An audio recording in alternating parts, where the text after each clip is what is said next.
Você sabe o que é a sacudidura?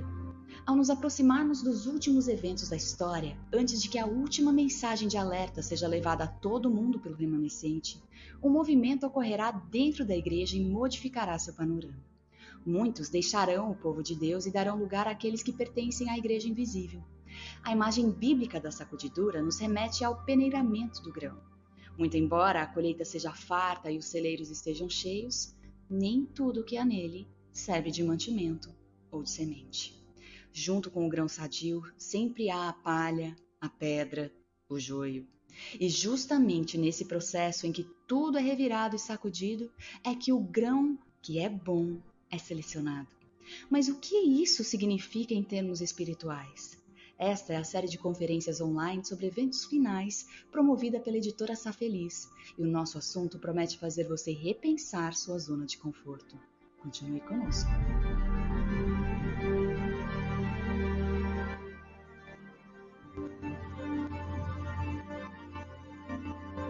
Nossa conversa hoje é com o Dr. Heraldo Lopes, doutor em teologia e reitor da Universidade Adventista de Moçambique. Dr. Lopes, é um prazer tê-lo conosco.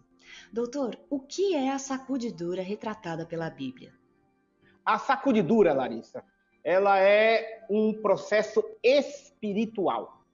Esse processo espiritual, por sua vez, foi extraído essa ideia, essa palavra, esse termo, da agricultura ali da região de Israel, porque nós temos a sacudidura ou peneiramento. É um processo onde você coloca ali o grão que está sujo, está com palha, e ali, ao peneirar, tanto o vento quanto o movimento, vai fazendo com que a palha saia, a sujeira, então, saia e fique somente o grão. Ou seja, guardemos bem essa ideia gráfica em nossa mente. A sujeira sai, o grão fica. A sujeira e a palha saem, o grão fica. Então, portanto, a sacudidura é um processo espiritual de purificação pessoal e de purificação da igreja de Deus. Isso é sacudidura. E por que a sacudidura precisa acontecer? Na nossa pesquisa, nós vimos o seguinte, nós encontramos 66 causas. 66 causas. Acontece que quando nós fomos ver as causas, nós pudemos agrupá-las. E ao agrupar as causas, nós vimos então que as causas que tinham causas em comum puderam ser agrupadas em 6. Então, em 6 grupos de causas que nós também chamamos de causas da sacudidura. A primeira delas é a verdade. Lá em 1 Escritos 50, deixa isso bem claro, muitos não suportarão ficar do lado da verdade do sábado, da verdade da igreja remanescente, na verdade do santuário. E, infelizmente, muitos vão nos abandonar por não se apegarem firmemente à verdade. A segunda causa, a perseguição. Como nós sabemos, a Bíblia fala que todos os que vão ser fiéis em Cristo vão ser perseguidos. E o grande conflito, página 608, também menciona que vamos ter uma grande perseguição. E, infelizmente, muitos não vão suportar a perseguição e vão nos abandonar. É a segunda causa, perseguição. A terceira causa, o sofrimento. Como nós sabemos, e nós vimos muito bem este ano, aí eu não sei no Brasil, mas aqui em Moçambique nós ficamos 25 sábados sem ir para a igreja. E outra, muitos não suportaram o sofrimento da pandemia. Resultado, muitos não retornaram mais para a igreja, nem mais retornaram. Acontece que nós sabemos que ciclones, terremotos, tempestades, tragédias naturais, tragédias causadas pelo ser humano, guerras, o sofrimento causado pelas pandemias e epidemias, tudo isso só vai aumentar. E muitos não vão suportar o sofrimento e também vão nos abandonar. A quarta causa, que é a maior de todas, é a rejeição do testemunho, da testemunha verdadeira. Nós sabemos bem claro que em Apocalipse 3, Jesus está à porta do povo de Deus batendo. Eis que estou à porta e bato. Mas muitos, infelizmente, do povo de Deus dizem o quê? Rico sou e de nada tenho falta. E ele fica batendo a porta do coração do povo professo de Deus. E muitos irão rejeitar. Porque, veja, em Testemunhos para a Igreja, volume 1, página 181, diz o seguinte: perguntei qual o sentido da sacudidura que eu acabava de presenciar. E foi-me mostrado que fora causada pelo positivo testemunho, motivado pelo conselho da testemunha fiel aos laodiceanos. E quem é laodiceano? Ellen White responde em Testemunho para a Igreja, volume 4, página 87. A mensagem laodiceana aplica-se ao povo de Deus, que professa crer na verdade presente. A maior parte deles são professos mornos, tendo nome, mas não zelo. Aplica-se a essa classe o termo morno. Professam amar a verdade, todavia são deficientes no fervor e no devotamento cristão. Ou seja, é a turma que fica, infelizmente, um pé dentro, um pé fora, um pé dentro, um pé fora, e vão ficar totalmente fora. E essa é uma realidade, porque são laodiceanos. Quinta causa da sacudidura, as falsas teorias. Ellen White menciona isso bem claro e enfaticamente. Por exemplo, em Vida e Ensinos, página 81, ela diz: foi mostrado que as falsas teorias insinuadas no passado, de maneira alguma surgiram em vão. Em havendo oportunidades favoráveis, elas reaparecerão. Falsas teorias. Cada dia têm surgido ministérios, institutos, centros, outras instituições mais que se intitulam-se de reformadores, com uma aparência de querer ajudar a igreja. Mas acontece que quando começa a apresentar a sua doutrina, lentamente, elas passam a misturar verdade com erro, a fim de enganar o máximo possível de pessoas. Não se iluda. E a sexta causa da sacudidura, os enganos satânicos. Os enganos satânicos são subdivididos em duas partes. Os sobrenaturais. Note que em Mensagens Escolhidas, volume 2, página 392, ela diz o seguinte: muito vívido foi esclarecimento a mim dado de que muitos sairiam de nós, dando ouvidos a espíritos enganadores e a doutrinas de demônios. Cada vez mais, as manifestações sobrenaturais de espíritos de mortos, espíritos de pessoas que já morreram, espíritos de familiares queridos, espíritos de santos que já descansaram e que, segundo essas crenças, estão andando por aí, ou estão no céu, ou estão fazendo qualquer outra coisa, vão aparecer para tentar nos enganar e dizer que estamos no caminho que não deveria estar. A nossa única segurança será o que está escrito na palavra de Deus, porque vai ser a batalha entre o crer e o ver, porque nós vamos ver coisas terríveis e espantosas. E outra coisa, milagres. Olha o que Ellen White diz em Testemunhos para a Igreja, volume 9, página 16. O povo de Deus não encontrará sua segurança na operação de milagres, pois Satanás imitará os milagres que foram operados. Deus tem poder para fazer milagres. Tem. Mas, infelizmente, Satanás também.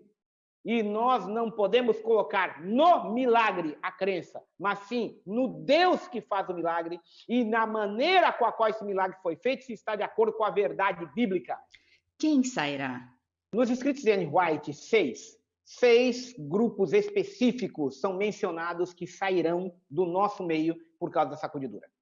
Em primeiro lugar, em Testemunhos para a Igreja, volume 5, página 81, muitas estrelas cujo brilho temos admirado.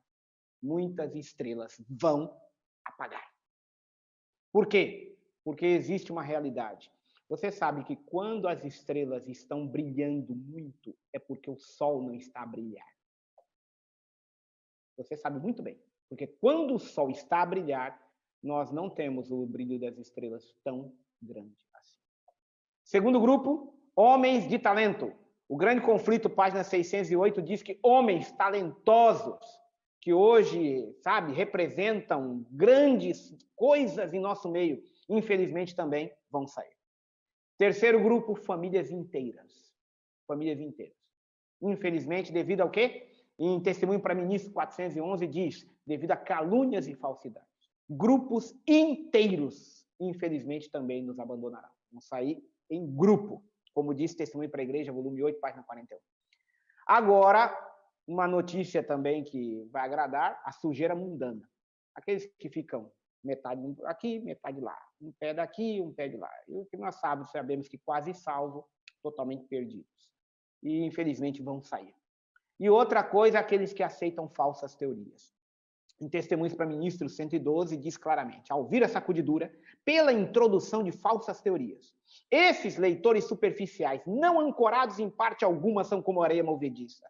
Escorregam para qualquer posição para agradar a tendência dos seus sentimentos de amargura. Aqui diz bem claro, escorregam para agradar a tendência dos seus sentimentos de amargura. Sabe? Amargura contra pastores, amargura contra instituições, amargura contra pessoas. O que Ellen White fala é o seguinte, mágoa mais falsa teoria é igual a apostasia. Essa é a equação. Mágoa mais falsa teoria é igual o quê? Apostasia. Nessa hora, o único remédio é fazer o que Jesus fez. Larissa, presta bem atenção nisso aqui, amigo, você que está me ouvindo. Olha só, Jesus um dia estava na cruz. Na cruz. Você sabe, olha, não queira saber, estuda um dia o que é ser crucificado, para você ver o que é esse sofrimento. Foi uma coisa diabólica, sabe? Ali pendurado na cruz. Já tinha os demônios em cima, o pecado de todo mundo em cima dele, carregando a iniquidade de todos nós, estava sobre ele, e pelas suas pisaduras ali, ele estava ali machucado, torturado, humilhado, ainda com a angústia do pecado de todo ser humano, de todas as gerações sobre ele. Aquilo estava ali acabando com o coração dele, prova disso que depois, inclusive, rompeu o coração dele. Mas o que acontece? Quando ele está ali, chega uma corja ali ao pé da cruz e começa, você não é filho de Deus, desce daí, desce, desce daí, desce. Ele tinha poder para só fazer o seguinte, olha, fogo do céu, queima tudo. Ele podia, mas acontece o seguinte, a tentação do diabo foi muito estratégica. Ia fazer com que Jesus descesse com mágoa. Mágoa no coração, vingança, amargura. E Jesus fez. É por isso que ele é o exemplo. Pai, perdoe-lhes, porque não sabem o que fazem. Presta bem atenção. Foi seu pastor que lhe magoou? Perdoa. Foi sua igreja que lhe magoou? Perdoa. Foi um irmão de igreja que lhe perdoou? Que lhe magoou? Perdoa. Foi exatamente um familiar seu? Foi um vizinho? Foi um patrão? Perdoa. Perdoar ainda é a melhor opção. E a gente não perdoa porque a gente quer, porque a nossa natureza quer vingança. Perdoar é exatamente fazer aquilo que Cristo fez. Colocou na mão de Deus e disse, Deus, está aqui, Senhor. Você vai ver que justamente, além de você estar protegendo seu coração e sua vida, você também vai estar agora evitando cair no problema da sacudidura. Por quê? Porque justamente amargura mais falsa teoria é igual a apostasia. Então, portanto, esses são os grupos que sairão por causa da sacudidura. E como ficará a igreja depois da sacudidura? Quando a gente ouve exatamente isso aqui, Larissa, a gente fica pensando, meu Deus do céu, então, se a maioria vai nos abandonar, se multidões avizinhando, famílias inteiras, grupos inteiros, homens de talento, pessoas que hoje admiramos pelo seu brilho, o que vai sobrar? Acontece o seguinte, presta bem atenção nesse texto, é o texto. Mensagens Escolhidas, volume 2, página 380. A igreja talvez pareça como prestes a cair, mas não cairá. Ela permanece, ao passo que os pecadores de Sião serão lançados fora no joeiramento, a palha separada do trigo. Você sabe por quê? Porque quem é o capitão deste barco chamado Igreja Adventista Sétimo Dia é Jesus. E não teve uma tempestade que afundou o barco onde Jesus esteve. E qual é a mensagem de Deus hoje para nós através desse assunto da sacudidura? Pois bem, em primeiro lugar, é a purificação pessoal. Nós precisamos ser sacudidos. Não é fácil para o grão estar ali. É terrível, o grão pula, tem hora que parece que ele vai para fora, sabe? Tem que sair, tem que saindo coisa, entendeu? Então você veja, a palha vai saindo, a sujeira vai saindo, então para o grão não é fácil. A gente precisa ser purificado. Você sabe, eu sei, qualquer pessoa que está aos pés de Jesus sabe que nós precisamos ser purificados, porque nós somos pecadores. E a gente precisa da sacudida, a purificação pessoal. E em segundo lugar, a igreja precisa ser purificada. A igreja precisa ser purificada. Entendeu? O ministério precisa ser purificado. A membresia precisa ser purificada. A igreja de Deus precisa ser purificada. Porque notem, Ellen White escreveu o seguinte, Testemunhos para a Igreja, volume 1, página 99. Tem surgido pessoas corrompidas que não podem viver com o povo de Deus. Elas desprezam a reprovação, não gostam de ser corrigidas, tiveram a oportunidade de reconhecer que sua conduta era injusta, tiveram tempo para arrepender-se dos seus erros, mas o eu era muito importante para deixar que morresse. Todos temos razões para agradecer a Deus por ele ter aberto um caminho para salvar a igreja. A ira de Deus cairá sobre nós se esses corruptos pretensiosos permanecerem em nosso meio. É uma realidade. A igreja também precisa ser purificada. Por quê? Porque a sujeira mundana precisa sair e a sujeira das falsas teorias precisa sair. Porque justamente promovem, sabe, muito dano para a igreja, muito dano. Então, a igreja precisa trabalhar, seguir aquilo que conhece que deve seguir, mas precisa realmente tratar esses casos. É duro, é triste, mas é necessário. A ira de Deus cairá sobre nós se esse tipo de pessoas continuar em nosso meio. É uma responsabilidade que temos.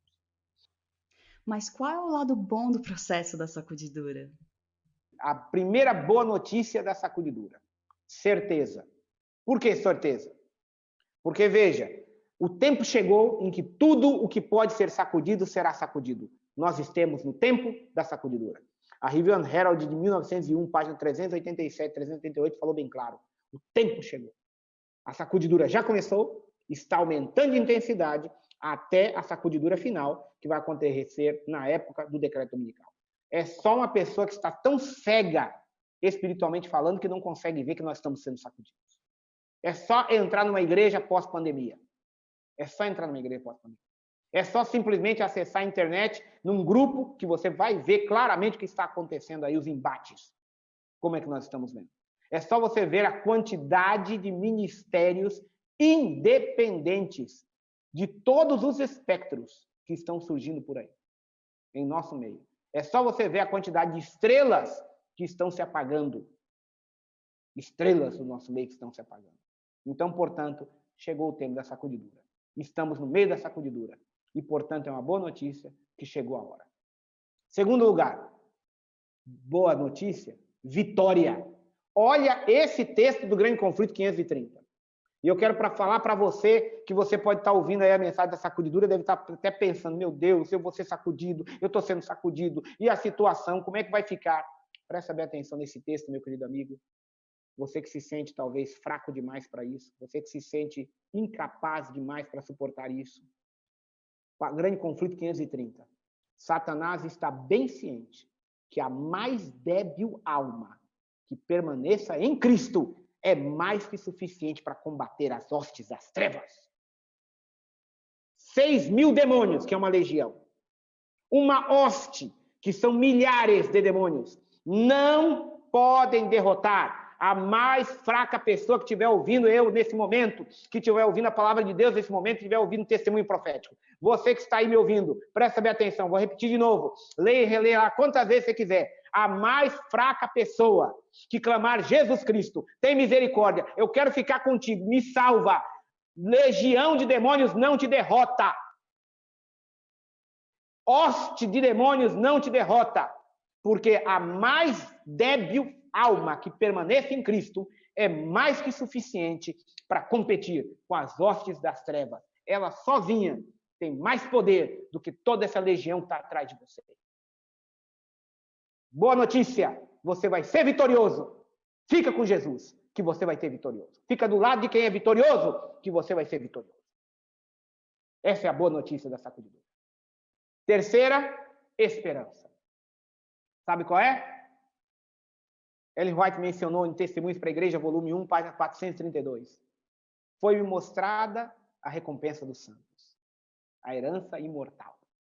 Vi também quanto o povo de Deus tem sofrido por causa da verdade e que consideram o céu muito fácil de alcançar. Reconhecem que os sofrimentos do tempo presente não são para comparar com a glória que nele será revelada. Presta bem atenção.